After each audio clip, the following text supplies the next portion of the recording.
What's good? It's your boy NicMakesPlays here. We just got a new patch led to Runeterra, which means new decks are viable. And I'm going to go over the top 5 big winners, I guess the decks that were buffed the most or became more viable from the new patch, and give you guys some cool new decks to play with. So, here we go. Alright, first up is Ashe LeBlanc. This deck got buffed a pretty good amount. Ashe used to need 5 Frostbites to level up, now she needs 4. And that's, a whole level up requirement going down once. Pretty huge. I have this build here. It's kind of the old school version. No Sejuani, but it's just like LeBlanc Ashe with Reputation. This card's good for rallying. I think that her leveling up a little bit faster could be kind of scary because she has the whole enemies with 0 power can't block.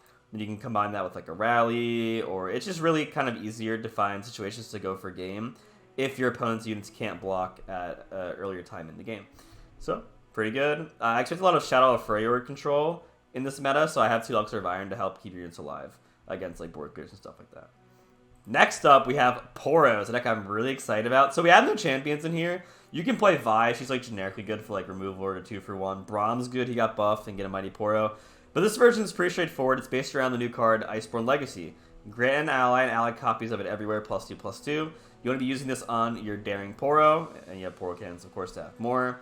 To make these become 3/3s elusive. You can buff them even further with Poro Snacks, giving your Poro allies everywhere +1/+1. Buff them even further, give them random keywords with the Fable Poro. Station Archivist can help you search for things like Roller Borealis in the late game if you want more refuel, or get your Iceborne Legacy combo going off, your Poro Snacks. You have some generic spells. It's a good deal, things like Gangplank and such.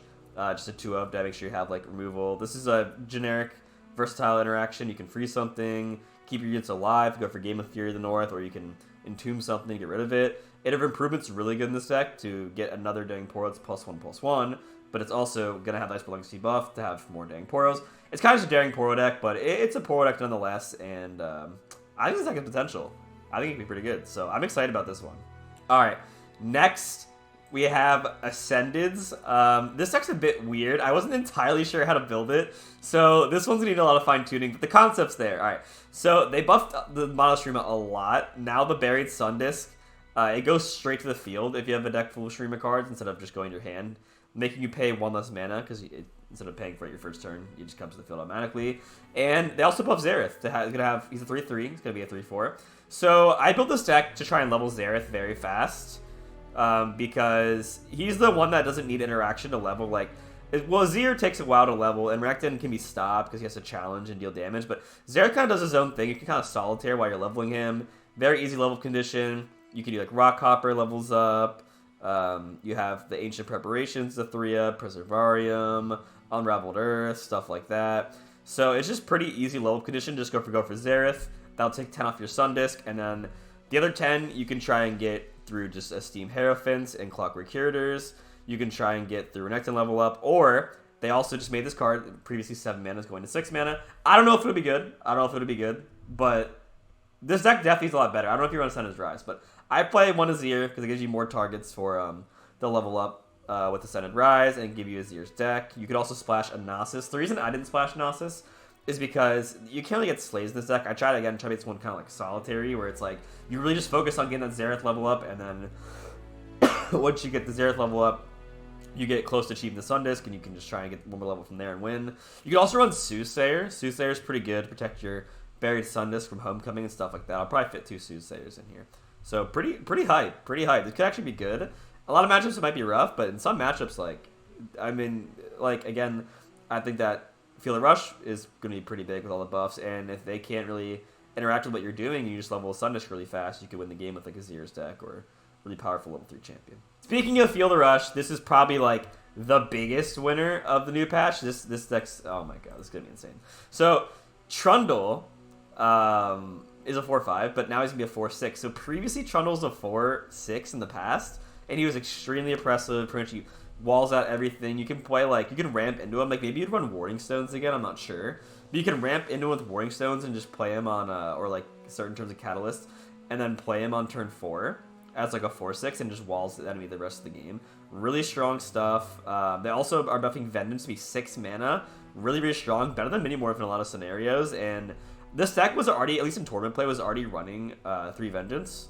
So the fact they have a card that was a 3, at least in tournaments, maybe like a 2-of in ladder. But in general, a card they're running 2 to 3 of goes down a whole mana, and then Trundle went from like, you know, a pretty good champ. He was already pretty good, but now they buffed him to like really good. It's kind of insane. I see why they pushed Trundle to be this good. Like, obviously he's going to be insanely cracked, but they wanted control to be better. A lot of people saying, you know, this season or in general in Runeterra, control's been a bit on the weaker side. I mean, darkness is really good, but besides darkness, you know, control's might have been a weird, like, rough spot. And they're like, okay, well, you know, Trundle is really good as a 4/6, but maybe that's what control needs, and that's what they got. They delivered. So if you're a control player, rejoice. This is probably one of the best decks that at least I think it's gonna be, of the new expansion. I guess no, new patch. So yeah, this is a really, really, really powerful deck. I played back when Trundle was a 4/6, and that card was insanely good.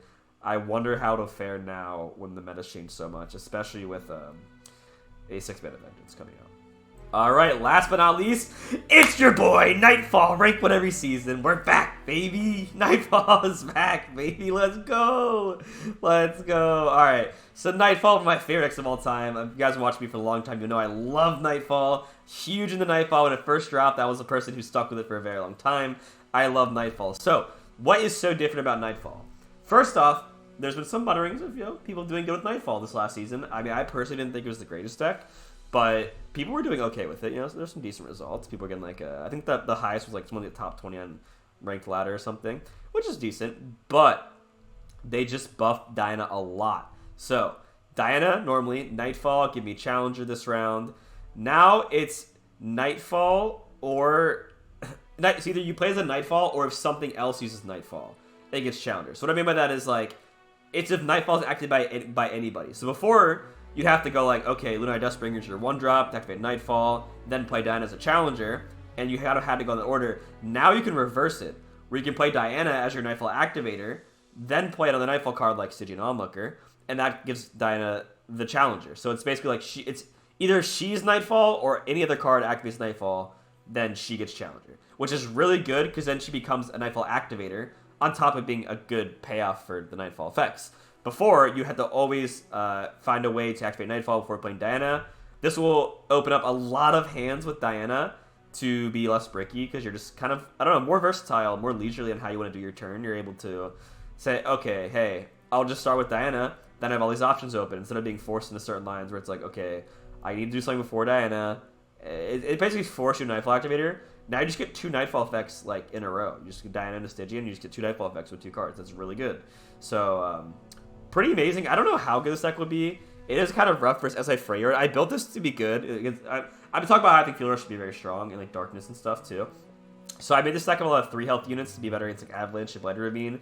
I run 3 Lunar Shadestalker, 3 Crescent Guardian, and I don't know. I think this deck has a chance. We got that Nocturne buff, the level 2 buff from the last patch, and now we got the Diana buff. This Diana buff is really, really huge. I hope I explained it well. I guess one more time, it's just, yeah, like, so it's if she's Nightfall, or if anything else Nightfall. So you can play her first, and then another Nightfall card. So like Diana, then the Shadestalker, and she gets Challenger. Being a Nightfall activator, as well as getting a Challenger. Getting you free removal and activating Nightfall, that's really, really good. And probably, I don't know if that easier to level her up, but I mean, with On the Dusk and stuff, she leveled up pretty fast now. So yeah, that's my 5 decks. Pretty straightforward video. I hope you guys enjoyed. I'm excited for the new patch. Expect a lot of videos coming soon. As always, all the decks are in the description, so if you click the link in the description, it has like a hub of all my decks, and you can just go there and get all the ones you want. But I should have having like Ascended YouTube video on this deck, stuff like that. Hope you guys enjoyed the video, and I'll catch you guys later. Peace.